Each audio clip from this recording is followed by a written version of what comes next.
Body movement. And the second thing was, I got this idea that our bodies have a certain amount of intrinsic strength in them without really realizing it's there.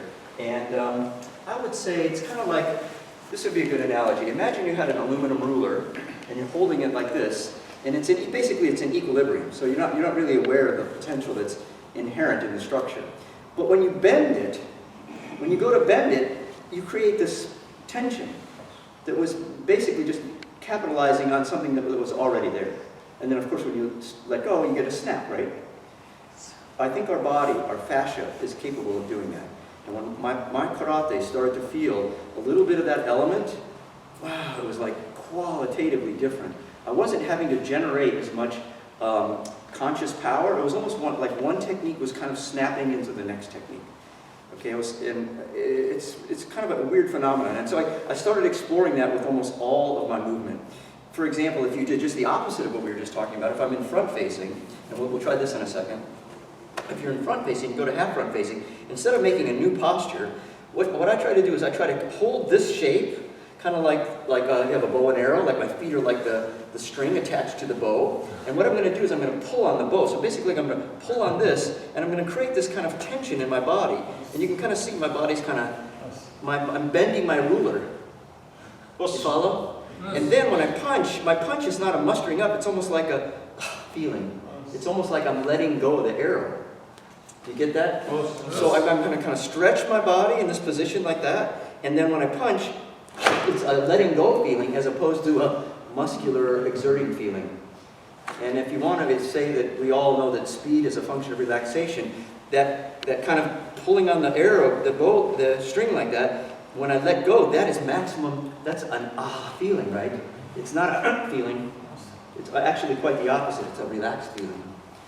You getting that a little bit?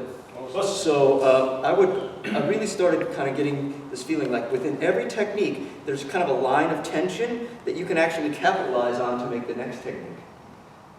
And I would then argue that every forward stance for every technique is slightly different in how it capitalizes on that phenomenon. For instance, can I borrow you for a second?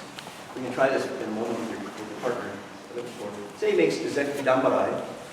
He makes a downward block, and we'll do this with your partner. What I'd like you to do is I'd like you to kind of press in the opposite direction as your partner's block, and just to create some biofeedback for them.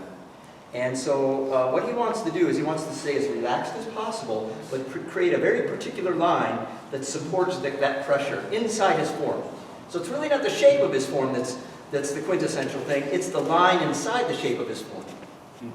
Do you follow on that? And I would argue that for me that feeling is very much like I'm in a giant bubble, like I'm in a big bubble, and I'm against the surface of that bubble on the inside, and I'm kind of pressing out against that bubble. Like I'm pushing my body out against that bubble in every way.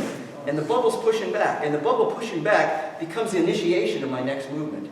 So there's this like, Nishiyama sensei said it very clearly. He said, technique going from one movement to the next is like pushing on a ball. Push, release. Push, release. It's not every time, trying to generate the power. Now, if he goes back to Zenkutsu, and I'm pushing from this angle, well, that's quite different. Like the line he's creating in his body there has nothing to do with that outside pressure.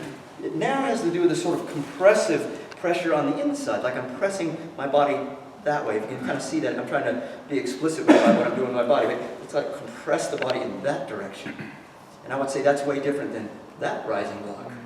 Now, you make a rising block.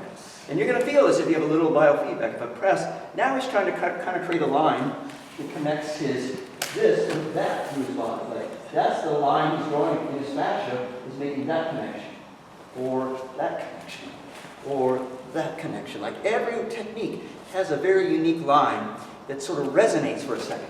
When you make a strike or something, it's more like, you're creating that line for a second inside your shape.